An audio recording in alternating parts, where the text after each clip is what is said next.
La République, question posée par Marie Chantret. C'est le principe même d'une démocratie.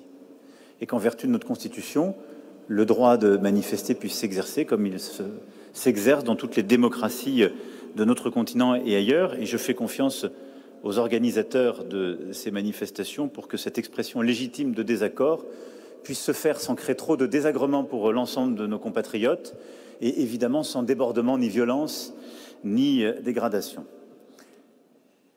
Je pense qu'il y a, comme vous le dites, dans une démocratie des règles et un bon fonctionnement. Il faut que les choses soient dites au moment où les choix démocratiques sont faits. Et à l'élection présidentielle qui s'est tenue, somme toute, il n'y a que quelques mois, et aux élections législatives qui ne se sont tenues, y compris qu'il y a quelques mois, les choses ont été dites clairement. Elles ont ensuite été négociées dans un temps que nous avons laissé avec les forces syndicales et patronales. Nous rentrons maintenant dans le temps de la proposition du gouvernement.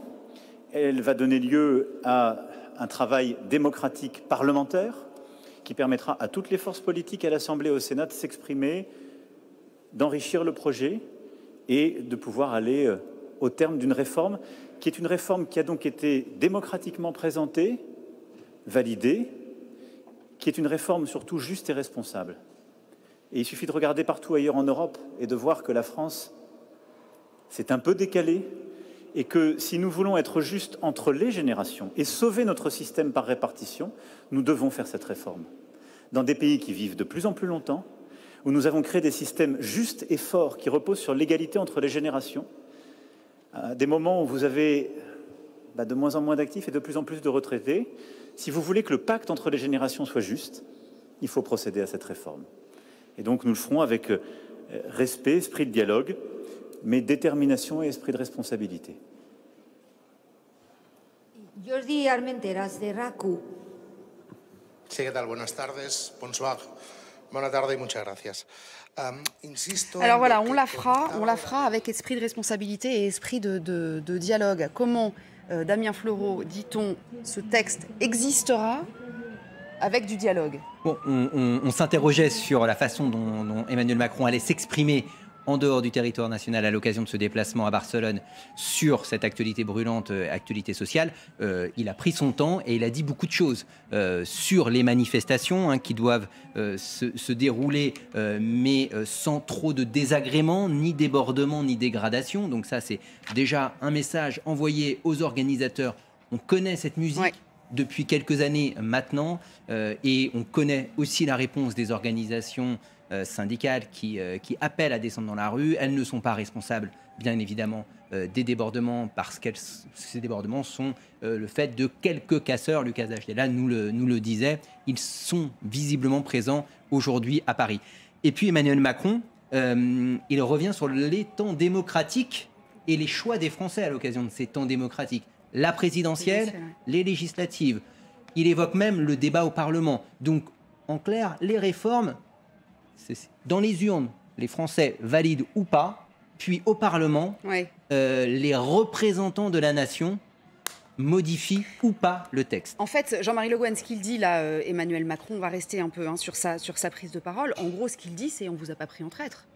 Vous le saviez. Ce qui n'est pas faux. Mais ce qui est vrai aussi, c'est que les Français, alors peut-être ils auraient dû voter autrement, mais depuis le début, ils sont contre cette réforme et ils le réaffirment. Bon. Donc, j'allais dire, chacun le sent bien. Mais il est exact. C'est pas tout. L'argument sur la présidentielle n'est pas tout à fait juste parce que autant les gens ont voté au premier tour et on peut penser que la problématique réforme était dans le paquet qu'ils leur proposaient pour voter au premier tour, autant au deuxième tour, quand Laurent Berger a appelé à voter pour Emmanuel Macron, il lui a pas dit au fait merci pour les 64 ans. Donc il faut là-dessus, c'est pas tout à fait exact pour les législatives parce qu'effectivement il y a une majorité qui portait dans ce programme d'un côté LR. De l'autre côté,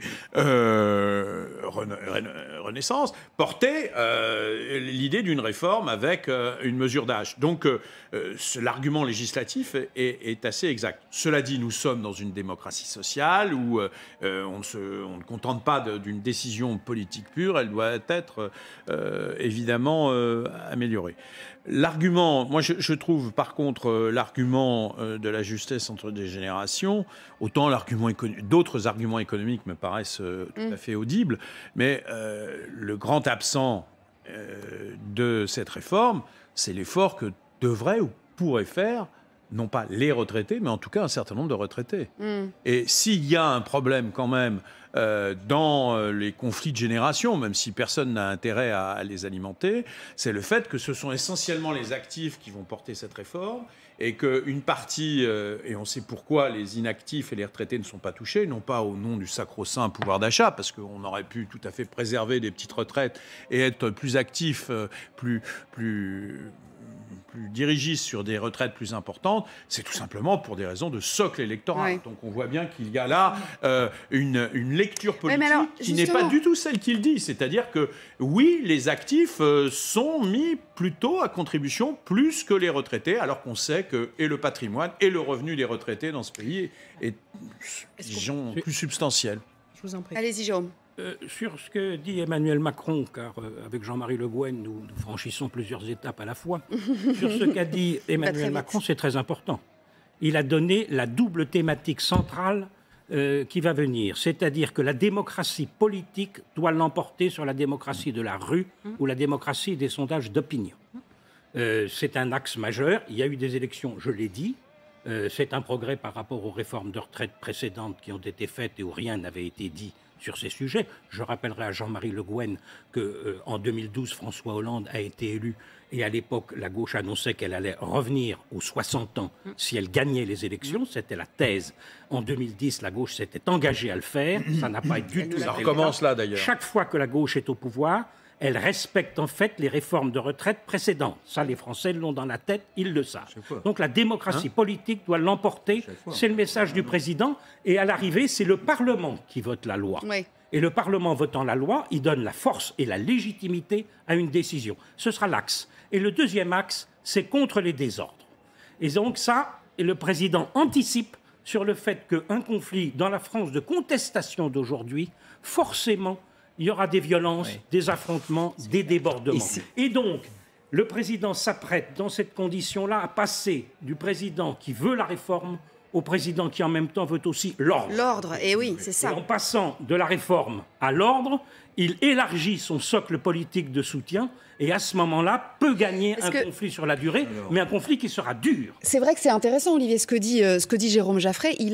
Il a évoqué de potentiels désordres, etc., alors même que cette manifestation, en tout cas pour la Parisienne, vient de commencer. On a vu quelques lacrymos, on sait qu'il y a quelques éléments perturbateurs. On verra comment ça va évoluer. J'admire Jérôme Jaffray parce qu'il a une dialectique et une analyse très percutante, très fine, mais je crains que beaucoup de Français ne réagissent pas de cette façon-là lorsqu'ils écoutent Emmanuel Macron.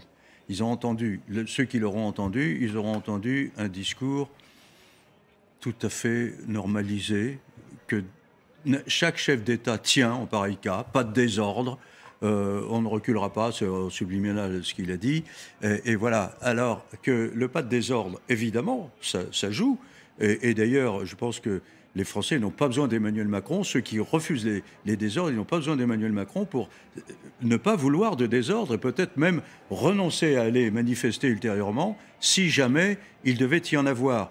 En revanche, les autres, évidemment, sont tout de suite prêts à accuser le gouvernement de ne pas avoir fait le nécessaire pour empêcher les désordres. Par conséquent, ce débat-là, il est rituel à chaque fois qu'il y a des manifestations importantes. Vous voulez dire qu'ils se dédouanent d'entrée, en fait, c'est ça ? Mais oui, ils dédouanent, mais bon, vu, disons, l'impact des propos d'Emmanuel Macron à l'heure actuelle sur les Français, on peut se demander si c'est pas très banal ce qu'il a dit. Ça, c'est le premier point. Le deuxième point, pardon, Jean-Marie, sur le plan strictement politique, pour les législatives, je suis d'accord avec vous, c'est vrai que les partis, il y avait deux partis qui défendaient cette équation de l'âge à 65 ans. En revanche, lors de la présidentielle, souvenez-vous de la magnifique soirée du deuxième tour, où il arrive accompagné avec des jeunes, avec son épouse, etc. Et que dit-il ?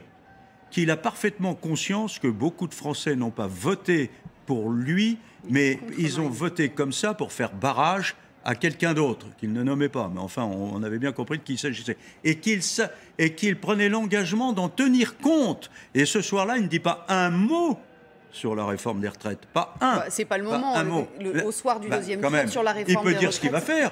Bon, en tout cas, peu importe. En tout cas, il dit, je vais tenir compte du fait que beaucoup de Français ont voté. Beaucoup de gens auraient pu entendre à travers ses propos que c'était différent. La plus, voilà, que finalement. Donc, il n'a pas toujours été aussi ardent pour la réforme à 65 ans. Et d'ailleurs, il est si peu ardent qu'il a reculé à 64. Et alors qu'encore une fois, pardon, moi je suis un peu têtu, je suis pas breton, pourtant, je ne suis que Marseillais. Donc vous voyez qu'on défile beaucoup à Marseille contre la réforme des retraites. Pourquoi, Olivier, vous avez une explication? Pourquoi est-ce qu'il y a toujours du monde à Marseille? Parce que Marseille, il y a une volonté syndicale importante. La CGT et FO sont en bagarre constante pour avoir un appui extrêmement Bref, allez, on arrête de la population. Valérie, votre avis là-dessus? Parce qu'effectivement, quand Emmanuel Macron dit en gros, ce qu'on évoquait avec Jean-Marie Le Guen, en gros, je ne vous ai pas pris en traître, vous le saviez, c'était dans mon programme, et qu'effectivement, le soir du deuxième tour, il dit, j'ai bien conscience que vous n'avez pas voté pour moi directement, mais plutôt contre mon adversaire. Bon. Non. L'élection présidentielle, ça a déjà été dit et très bien par mes camarades, donc je vais répéter bêtement ce qui a déjà été dit. Non, la présidentielle, non, c'était pas un blanc-seing sur la réforme des retraites. En revanche, les législatives, c'est quand même un peu différent. C'était sur les programmes à la fois du parti présidentiel et des Républicains, même s'il n'y a pas de coalition entre les deux. Voilà deux partis qui avaient présenté un programme avec un relèvement de l'âge légal de départ à la retraite.